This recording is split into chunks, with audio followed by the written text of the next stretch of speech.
When it comes to downloadable content for Call of Duty games, there is one that stands out above the rest. Black Ops 3 was Treyarch's attempt at the futuristic jetpack era of Call of Duty. Coming directly off the heels of the lackluster Advanced Warfare, this game had to really stand out to capture fans back. A lot of people might not like the jetpack moving of this game, but you gotta admit that Treyarch made some super fun maps using this mechanic. And that brings us to our topic of today's video. Black Ops 3 would release with 4 DLC packs throughout its runtime, all containing 4 multiplayer maps and 1 zombies map, and all 4 DLCs will be bundled in this game's season pass. These DLC packs were known as Awakening, Eclipse, Descent, and Salvation, and the 4 map packs for this game held some great multiplayer maps and some of the best zombie maps to ever be created. This game was also created in a weird time frame, being released on new and old generations of consoles. The DLC kind of varied, like the first couple ones were released on the old gens, but the later ones weren't because they were too powerful, but even the ones on the old gens were kind of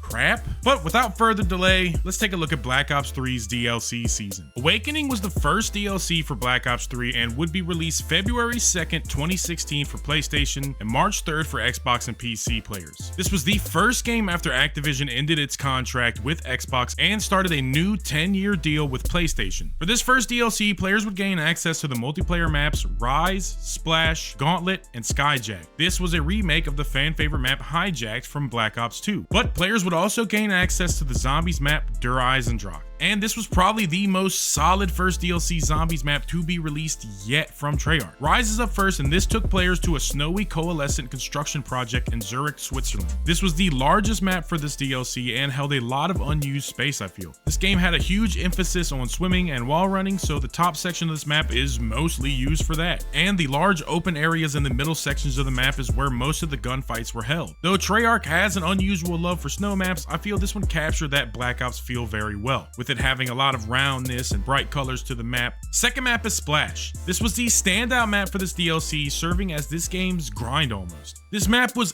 everywhere, whether being used in trailers and marketing or by upset fans saying that Treyarch was losing its touch. Splash takes players to an empty water park in the southeastern United States. Most of this map is inside of the park itself, with it having one small section outside of the front, but the water park setting gives for a lot of different terrain. From the large strip of beach to the shops and tourist areas, the slides give varying flank routes, and you'd be surprised how much people camped on a jetpack game. The bright colors and giant octopus really made this map stand out, good or bad. I wasn't really the biggest fan, but I can't deny that this was a rather fun map layout, regardless of how it looks. Next up is Gauntlet, and this was a rather unique map, taking place in a Black Ops training facility in North Angola. This was a typical 3-lane COD map, but it held some flair. The spawns were set in the outskirts of this facility, being mostly industrial space, but each lane held a different terrain for training purposes. The top lane had a rainy city vibe to it, the middle was a snowy tundra with a small ravine in the middle, and the bottom one was a lush jungle. Each section made you feel like you were playing a different map, and this one felt great to play on. Last map was Skyjacked, and as I said earlier, this was a remake of the map Hijacked. This map took the classic yacht and turned it into a giant police airship in Switzerland. This wasn't all too bad of a remake, but it did feel larger and lost a lot of its appeal. Being in the sky wasn't as cool as I think the devs wanted it to be. Outside of being in Black Ops 3 and needed added wall run spots, the maps also had a huge hole in the side to allow a new access into the lower tunnels, making it a lot less of a choke point, but still changing up the map just a tad bit. Hijacked is great, but I couldn't help but be a bit disappointed with this remake. That ends the multiplayer maps for Awakening, and we are not finished yet though. Der Eisendrock was the first Zombies DLC for Black Ops 3 and showed fans that the gas was not being let up on when it came for making maps. Coming right off of the heels of Origins and Shadows of Evil, I feel like they kind of had to give us a great map. DE takes fans to Griffin Castle in Warford, Austria. This castle, once owned by the Wolf King, was turned into a research facility by Group 935, and now we are here to find out its secrets and continue the story set in place from Origins, trying to get the Dempsey of this universe's soul for the summoning key. From setting to the super fun wonder weapons present, this map alone could have held this DLC on its back, but I don't think it needed to, as I feel Awakening was a great first DLC for Black Ops 4 and held many memorable maps for Call of Duty, be it multiplayer or zombies. What goes up must come down! Eclipse was the second DLC for Black Ops 3 and was released on April 19th, 2016 for PlayStation 4 and May 19th for Xbox and PC. When purchased, players would gain access to the multiplayer maps Spire, Knockout, Rift, and Verge. This was a reimagining of the World at War map Banzai, but of course players would also gain access to the zombies map Zetsubo no Shima. Spire is up first, and this map took players to a suborbital airport terminal in Chicago. This map stuck to the future theme a little bit too heavily, kinda like Skyjack. Like, why did all gaming companies think that the further in the future you were, the higher in the sky civilization would get? Like, this is an airport. Imagine the no Russian mission for this game. Remember, Outside of that unneeded rant, this was a super symmetrical map and had a very familiar feel to the layout and decor. Though the bright whites and curvature kept that Black Ops 3 futuristic approach that most did not really like, but you know, what you gonna do. Next we look at is Knockout, and this map took players to a Shaolin temple on an unknown Polynesian island. This map was very visually stunning and boasted great Shaolin architecture, as well as containing less wall running areas and more focus of close quarters combat. This map still had the traditional 3-lane system, but the middle was a lot more open and connected, having a large raised area in the middle to block the long lines of sight. This map sticks to the theme very well, with cherry blossom trees scattered around the red pillars, but there is a slightly out of place disco room inside of the map. I'm getting I'ma try it out flashbacks.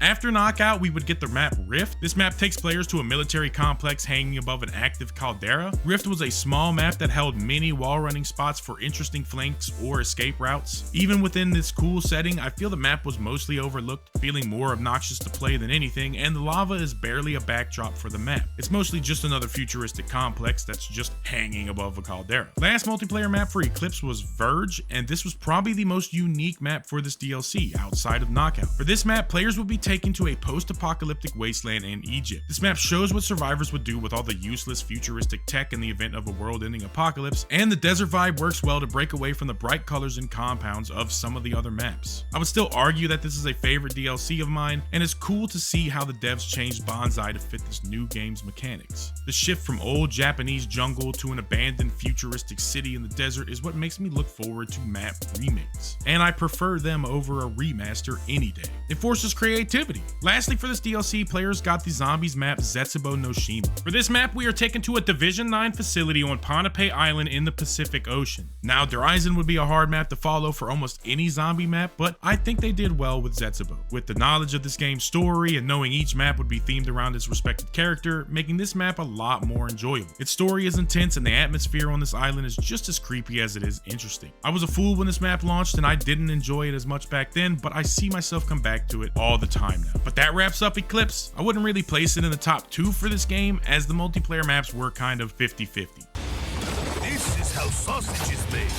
Descent was the third DLC pack for Black Ops 3 and would release July 12, 2016 for PlayStation and August 11th for Xbox and PC. For this pack, players would gain access to the multiplayer maps Berserk, Cryogen, Rumble, and Empire. This was a remake of the map Raid from Black Ops 2. And of course, players would also gain access to the zombies map Gorod Krovi. First map, Berserk, takes the player to a Viking village frozen in time. Being located in Scandinavia, this is exactly the type of map I'd come to expect from Treyarch. Loading into this map takes the players to a whole different game almost. With wooden buildings and cave sculptures, this map is far removed from the futuristic look most maps had on this game. I feel like I'm playing For Honor when I'm fighting on this map, and it's just so nice to look at, and started this DLC with a bang. Also, if you made it this far, I'd really like to know what your favorite map from all of Call of Duty's DLCs are. I'd really have to say mine is Hotel from Black Ops 1. I just really like the feel to it and the look. It had some of my favorite gunfights on there. But while you're down there, why not subscribe? I plan to keep making content on Call of Duty and its DLCs, so why not stick around? Next up is Cryogen, and this map is held on an isolated compound off the coast of the Dead Sea. The layout for this map was surely a weird one, having a massive space dedicated to wall running around these cryo tubes. There's a huge alien isolation vibe to this one, and I kinda like it, won't lie. I wasn't the biggest fan of the future maps, and I always preferred urban, overgrown maps or desert stuff, but I don't know, this one's cool, no pun intended. Next map for Descent was Rumble, and this was another awesomely themed map for Black Ops 3. Taking place inside of a large arena used for battling giant robots, this map couldn't get much cooler. In the middle of the map is the arena itself, holding the shells of 2 large mechs amidst other rubble, serving as cover for this rather open middle section of the map. The symmetry works very well, and this was a great addition for this map pack. Last map is Empire, a very stunning remake of Raid from Black Ops 2, though now instead of playing inside of a luxury hillside mansion, we're taken to an authentic Roman village villa in Italy. This map was a real looker, from the giant statue in the middle of the water fountain to the lush gardens. Everywhere you look at, there's something new. The Roman architecture looks fantastic, and I think Treyarch did a fine job remaking this fan favorite map. The flow and feel of this map was still there in its entirety, and the added jetpacks didn't take away from this beautiful remake. Last for Descent, we got the zombies map Gorod Krovi. For this map, players are teleported to war-torn Stalingrad, filled with rubble and destroyed buildings and corpses from giant robots and dragons alike. Everything about this map tells the story of the Primus crew, and I don't think a map could better represent Nikolai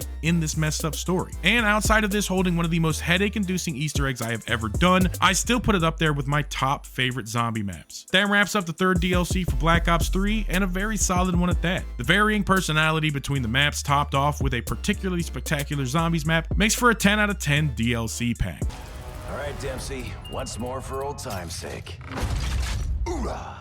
The last DLC for Black Ops 3, Salvation, went live September 6, 2016 for PlayStation 4 and October 6 for PC and Xbox. This pack held the maps Citadel, Micro, Rupture, and Outlaw, and this map was a remake of the Black Ops 2 map Standoff, and a great one at that. This pack also contained the zombies map Revelations. By this point, fans didn't really know what to expect from the multiplayer maps. Each pack held varying styles of different maps, not really sticking to one theme, and this last pack shows that for sure. Citadel would be first, and this map takes place at an abandoned castle. There is a very serpentine theme throughout the map, be it from snakes or dragons. I don't think I could ever hate on a castle map. Well, maybe one castle. But either way, the drawbridge is lowered, giving easy access into the castle from the middle of the map, and whether the player was inside its walls or fighting outside of the castle, you always felt this greater presence. This map is a visual spectacle, and I did enjoy it a whole lot. Next map is Micro, and this is probably the most strange setting for a Call of Duty map yet. For this map, the player is shrunken down and thrown onto a picnic table during what I can only assume is some kid's birthday party. I'm gonna try and stay positive here, but on one hand, it's a cool concept of a Honey, I Shrunk the Kids style map, but I can't help but think maybe this was the beginning of the end. I mean, if we tolerate this, who's gonna stop them from putting in Nicki Minaj? The map is incredibly detailed for what it is, and there is a lot of wacky objects to wall run on. Also, looking at it, this is a strange assortment of food for a party. Pizza boxes, hot dogs, hamburgers, there's a whole ass Keurig out here. We're clearly at some rich kid's bar mitzvah, and I've talked about this map too long. The third map for Salvation was Rupture. This map is located at Camp Echo in the Northern Hemisphere Aperture Rings. I don't know, this game made up a lot of crap for its weird campaign. And surprise, but this is a remake of the World at War map Outskirts. This map was very cool and took the tank mechanic from World at War and reworked them to fit this game. Camp Echo is a futuristic high-tech facility, and this is one of the largest maps for this game, and that is for a good reason. Placed around the map are 6 controllable mechs. Like I said, these replace the tanks from World at War. It's probably the most futuristic looking map, but the addition of the security mechs really helped capture nostalgia from World at War.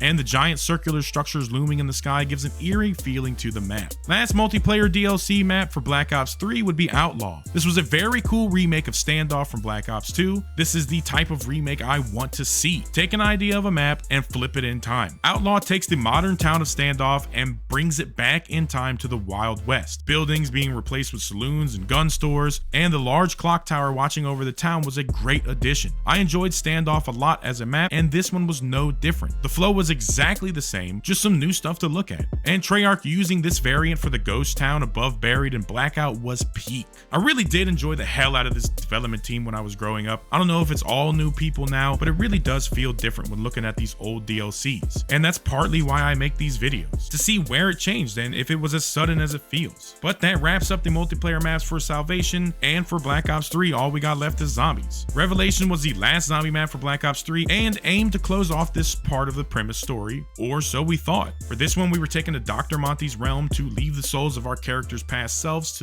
to live a proper life without the time travel BS that is zombies. Monty wanted to close off the other universes and timelines, but that didn't necessarily work as the Shadow Man broke in. So this map is a jumbled mess of old maps our characters have seen, pieces of Kino, Verrückt, Origins, just to name a few. I see a lot of mixed feelings when it comes to this map, but I overall enjoyed it. It just felt like the end, and we worked hard to get here, so let us have fun. It did hold a massive amount of reused content, and maybe that's why people didn't enjoy it as much. Either way, the story still felt rewarding, and it makes sense for Richtofen to not listen to Monty and cause things to re-loop. But I've yapped long enough. Black Ops 3 had some real great DLC maps that captured fans' attention and made for some enjoyable multiplayer matches. I don't really see how Black Ops 3 wasn't done with just a standard 4 DLC run. No, no, no. After about half a year of the next Call of Duty game, Treyarch would surprise fans with arguably one of the best pieces of downloadable content ever released. Zombies Chronicles was released on May 16th, 2017 for PlayStation 4 and June 15th for Xbox and PC, and it would contain 8 remastered zombie maps for Black Ops 3. And these were all telling the story of Ultimus and Primus. We saw Nocturne on Totten, Verrückt, Shin Onuma, Kino, Ascension, Shangri-La, Moon, and Origins, all with better graphics and updated for the Black Ops 3 engine. Gobblegums, Wonder Fizz, all added to the maps to work with Black Ops 3. It was awesome. Each map played just as well as the older ones, and some even better. This on top of the custom maps players could make for Black Ops 3, this was really the best game release for Zombies fans. I mean, Chronicles alone tops most other DLCs for Call of Duty, whether it be ones with hit or misses and are only saved by just some amazing map. No, Chronicles is just nothing but straight gas from start to finish, even with the older maps. Derice wasn't there because the Giant was already on Black Ops 3, and so there's just so much content for players. Zombies Chronicle was amazing. I really wish they would do something like that again, but I don't think we ever will see something like that, as this really was the peak of hype for Call of Duty, COD Zombies, for all of those things. It really was nothing but downhill past this. Oh, I'm getting depressed talking. But that's where we're gonna wrap up this video. What did you think about Black Ops 3 and its DLCs? Did you enjoy them? And if not, what is something you didn't like about them? I'd really like to talk about it in the comments, but I'd like to thank you all for watching. It's been Ricto. I'm out.